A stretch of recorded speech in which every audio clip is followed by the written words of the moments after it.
लेकिन शायद पाकिस्तान कभी ये समझ ही नहीं पाया कि भारत माता के वीर सपूतों का यह जज्बा उनकी गोलियों की तड़तड़ाहट या बारूदों के गोलों की बरसात से नहीं टूट सकता है। देश की रक्षा की जो शपथ लेकर ये जवान सेना में भर्ती होते हैं, उसे वो मरते दम तक निभाते हैं। सर, जैसे हमारे को अगर सामने की फॉरवर्ड पोस्टों से, उनकी पोस्टों से फायर आता है तो हम उसको उनके फायर का जवाब फायर से देते हैं। अपना ये एजीएस लगाया हुआ है, इसलिए इसको फायर करते हैं उनके ऊपर। पोस्ट से सरहद पर निगरानी रखने के लिए यहाँ छोटे छोटे बंकर बनाए गए हैं। चूंकि पाकिस्तान की तरफ से किसी भी वक्त फायरिंग हो जाती है, इस वजह से यहाँ तैनात सिपाही इन्हीं बंकरों से फायरिंग का जवाब देते हैं। यहाँ पे जवान जो है 24 घंटे तैनात रहते हैं और देखते रहते हैं कि किसी तरह की कोई मूवमेंट यहाँ से तो नहीं हो रही है, क्योंकि ये जो एरिया है यहाँ से इन्फिल्ट्रेशन की कोशिशें लगातार पाकिस्तान की तरफ से होती रहती हैं। लगातार यहाँ से पाकिस्तान में जो घुसपैठिए बैठे हैं वो फिराक में रहते हैं कि कहीं ना कहीं वो यहाँ पे भारतीय जवानों को चूक दे के अंदर घुस जाएं, लेकिन भारतीय जवान जो हैं उन्होंने यहाँ पे पूरी तरह से मोर्चा संभाला हुआ है। लगातार वो यहाँ पे हमारी सीमाओं की जो है वो रक्षा कर रहे हैं। उनकी तैनाती जो है वो लगातार 24 घंटे यहाँ पे मौजूद रहती है और जब भी किसी तरह की भी कोई भी हरकत वो देखते हैं तो वो तुरंत उस पे कार्रवाई करते हैं और अगर उनको बहुत ज्यादा कोई मूवमेंट दिखती है वो तो तुरंत उनको गोली मारने के भी यहाँ पे आदेश हैं। और इसके साथ साथ यहाँ पे बहुत हैवी इक्विपमेंट्स भी रखे गए हैं और हैवी आर्टिलरी भी यहाँ पे रखी गई है, ताकि अगर किसी तरह का भी कोई बड़ा हमला भी पाकिस्तान की तरफ से होता है तो उसका मुंह तोड़ जवाब दिया जा सके। यहाँ पे लेटेस्ट इक्विपमेंट लगाए गए हैं। यहाँ के जवानों को ट्रेन किया गया है कि वो पाकिस्तान की सीज फायर वायलेशन की किसी भी घटना को रोके। हल्के हथियारों के साथ साथ इन पोस्ट पर सुरक्षा करने वाले जवानों के पास रॉकेट और ग्रेनेड लॉन्चर भी होते हैं, जिनके जरिए वो दुश्मन पर इतना बारूद बरसा सकते हैं कि दुश्मन का नामो निशान मिट जाए। क्योंकि सरहद के इन हिस्सों की सुरक्षा सबसे अहम होती है, इसी वजह से यहाँ गोला बारूद भी जरूरी मात्रा में लगातार पहुंचाया जाता है। खाने पीने की चीजों के साथ साथ हथियारों की रसद भी यहाँ लगातार पहुंचाई जाती है, लेकिन ये काम किसी खतरे से कम नहीं होता। दुश्मन की नजर चौकियों से ज्यादा उन रास्तों पर होती है जहां से सैनिकों को रेनफोर्समेंट मिल सकता है, और इसी वजह से सप्लाई रूट्स पर सबसे ज्यादा गोलाबारी की जाती है। लेकिन अपने साथियों को हथियार और गोला बारूद पहुंचाने की जिम्मेदारी उठाने वाले जवान इन खतरों का भी सामना करते हुए अपनी ड्यूटी को पूरा करते हैं। यहाँ से जो भी जवान फॉरवर्ड पोस्ट पे तैनात होते हैं, वहां के लिए सारा सामान जो है, उनके लिए खाने पीने का सामान, उनके लिए जो दूसरे सामान है वो इसी के थ्रू, खच्चरों के थ्रू वो जाते हैं। और यहाँ से हमारे जवान जो हैं उनको भी अपने हथियार लेकर यहीं से निकलना पड़ता है और यहाँ से होते हुए वो पूरा जंगल का ये इलाका पड़ता है और अलग अलग यहाँ पे फॉरवर्ड एरियाज में हमारी पोस्ट बनी हुई हैं।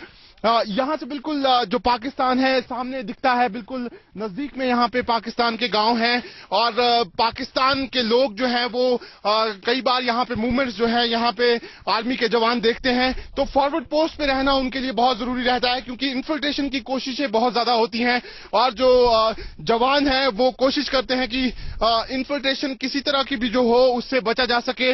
हमारे साथ यहाँ पे आर्मी के ऑफिसर्स हैं, उनसे बात करते हैं। सर, ये कितना मुश्किल टेरेन है और कितना आर्मी जवानों को मुश्किल होती है यहाँ पे? आप देखिए, पूरा आगे का इलाका जंगल भरा हुआ है और यहाँ से वेजिटेशन जो है मुश्किल से 50 से 100 मीटर से ज्यादा नहीं है और रात में तो बिल्कुल अंधेरा होता है, कुछ नहीं दिखता। बट हम लोग हाइट पे बैठे हैं, यहाँ पे हमारा पोस्ट आगे है और एरिया हमें बिल्कुल देखा हुआ है, तो हमें कोई दिक्कत नहीं है।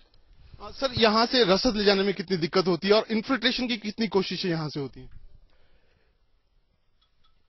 हमारे इलाके में अभी तक इन्फिल्ट्रेशन की कोई नहीं हुआ है, बट सामने इसकी कोई गारंटी नहीं कि ना हो, इसलिए हमें हमेशा अलर्ट रहनी पड़ती है।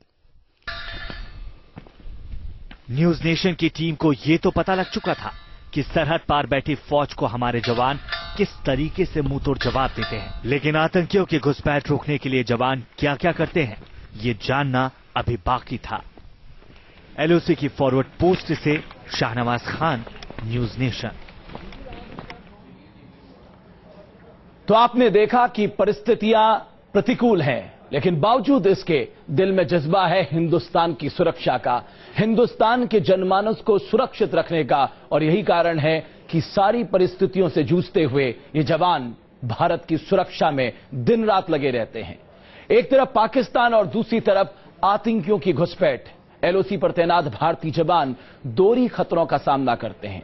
पाकिस्तानी फौज के बारे में तो थोड़ी बहुत जानकारी इन जवानों से मिल जाती है, लेकिन जो आतंकी घुसपैठ करने के इरादे से आते हैं उन्हें ढूंढना और घुसपैठ रोकना एक बेहद मुश्किल काम होता है। इस समय हम पुंछ एलओसी पे मौजूद हैं और रात का समय है और यहाँ पे कड़ाके की ठंड पड़ रही है। और इस समय हम सेना के जवानों के साथ यहाँ नाइट पेट्रोलिंग पे निकले हैं। सेना के जवान पूरी रात यहाँ पे जो ये फेंसिंग लगी है उसकी यहाँ पे देख रेख करते हैं। यहाँ पे काफी कठिन रास्ते हैं और सेना को काफी चौकन्ना होकर यहाँ पे चलना पड़ता है, क्योंकि कहीं उनके गिरने का भी खतरा होता है। साथ ही सेना के जवानों को ये पूरा देखना पड़ता है कि कहीं किसी रास्ते पे कोई फेंस तो नहीं कटी हुई है। पूरी रात ये पूरी फेंस पे पेट्रोलिंग करते हैं और ये देखने की कोशिश करते हैं कि कहीं कोई संदिग्ध गतिविधि यहाँ तो नहीं हुई है। मैं आपको बता दूं कि ये जो एरिया है यहाँ पे बहुत सारी मूवमेंट्स जो हैं वो हमेशा रहती हैं और घुसपैठिए जो हैं इन्हीं एरियाज में कोशिश करते हैं कि वो रात का फायदा उठाएं और रात पे आके यहाँ पे घुसपैठ करें। क्लियर है, आते टाइम पासवर्ड का इस्तेमाल किया जाएगा। पुंछ सेक्टर की फॉरवर्ड पोस्ट के जवान जब जब सर्दी का मौसम देखते हैं तो वो और ज्यादा चौकन्ने हो जाते हैं। वजह है आतंकियों की घुसपैठ। नंबर 2 पर नायक मुकेश कुमार रहेंगे। ठीक है सर, अंदर चलो अंदर। सर्द मौसम में बॉर्डर की पेट्रोलिंग मुश्किल हो जाती है और आतंकी इसी का फायदा उठाकर देश की सीमा में घुसने की कोशिश करते हैं। इसी वजह से हर फॉरवर्ड पोस्ट सर्दी में घुसपैठ को लेकर ज्यादा अलर्ट रहता है।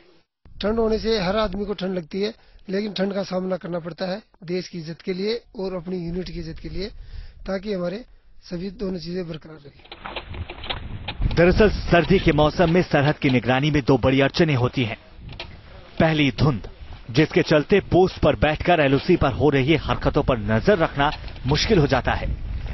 जैसे जैसे सर्दी बढ़ती है वैसे वैसे इन चोटियों पर बर्फ काबिज हो जाती है और बर्फ की वजह से इन पहाड़ी पगडंडियों पर बने रास्तों के जरिए सफर करना और मुश्किल हो जाता है।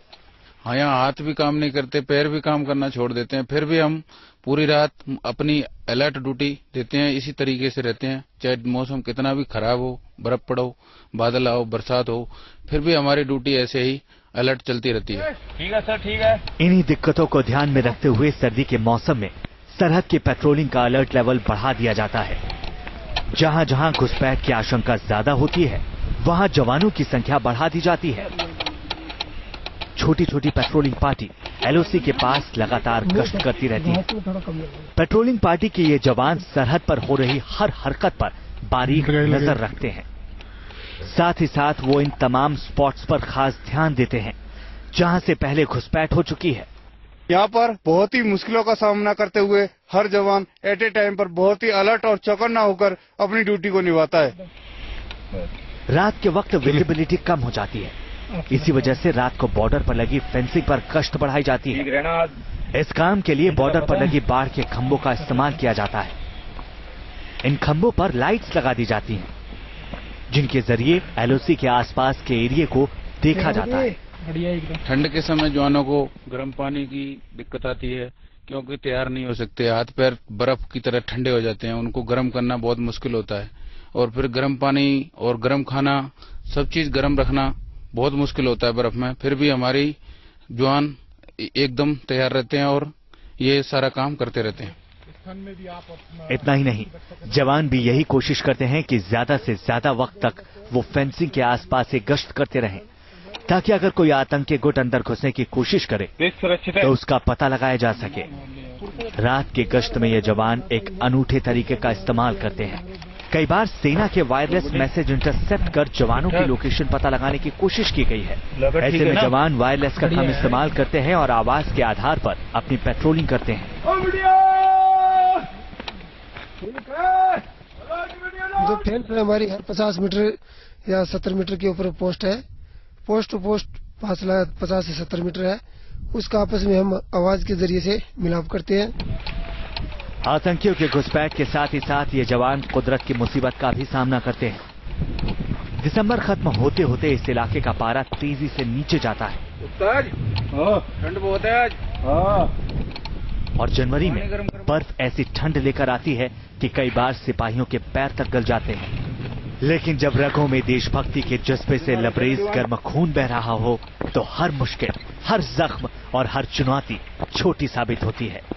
और कुछ ऐसे ही जज्बे के साथ ये जवान हमारी सरहदों की रक्षा करते हैं। मुश्किल तो बहुत होता है सर, परंतु क्या करें, फैंस के लिए और देश के लिए करना पड़ता है।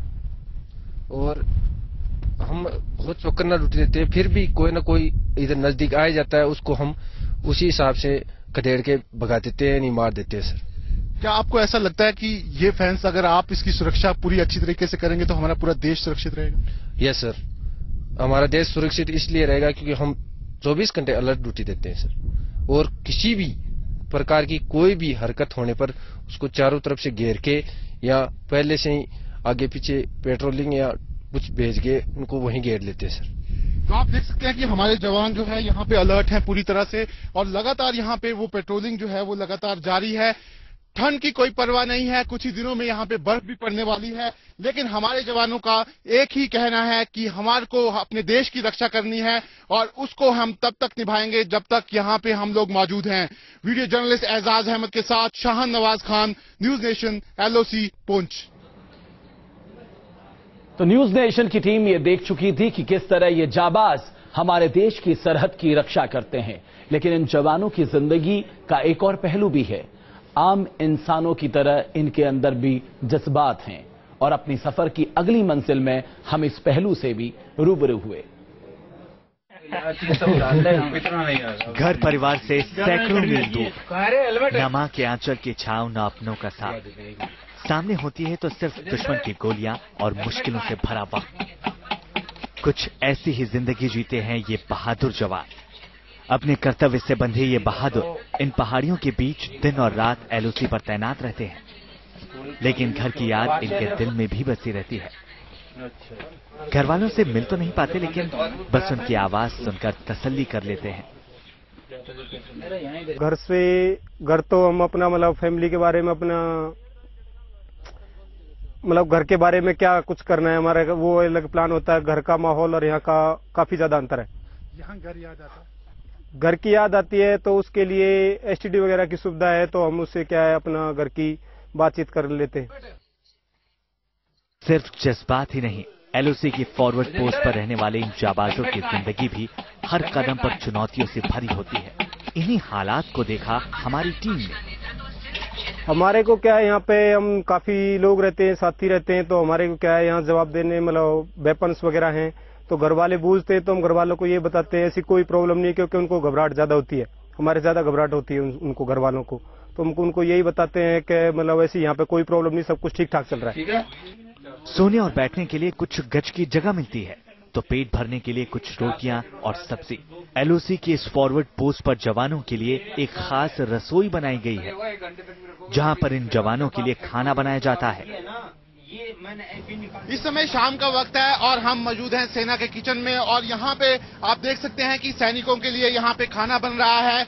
यहीं से खाना जो है सारे जितने भी यहाँ पे पोस्ट हैं वहाँ के जो सैनिक है वो यहाँ पे खाना खाते हैं, और यहाँ से सारा जो टिफिन भी जो हैं वो यहीं से सैनिकों के लिए जाते हैं। आप देख सकते हैं यहाँ पे चपातियां बन रही हैं। यहाँ पे जो खाना बनेगा उसके बाद यहाँ पे थोड़ी देर में सारे यहाँ पे जवान पहुंचेंगे, और करीब 5 बजे तक यहाँ पे सारा खाना खा के जवान जो है वो फ्री हो जाते हैं। हमारे साथ यहाँ पे जो खाना बनाते हैं वो हमारे साथ मौजूद है। कितना खाना बनाते हैं आप दिन में, और कितने सैनिक यहाँ पे खाना खाते हैं? हम सर शाम को 600 रोटी बनाते हैं, 70 जवानों को खाना बनाते हैं।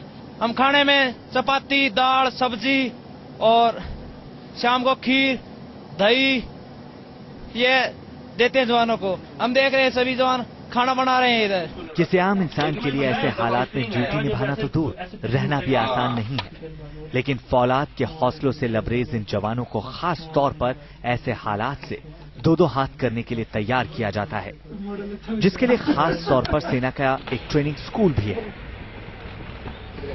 इन ट्रेनिंग स्कूल में सेना के जवानों को फॉरवर्ड पोस्ट पर रहने और वहां के हालात में सरवाइव करने के गुर सिखाए जाते हैं।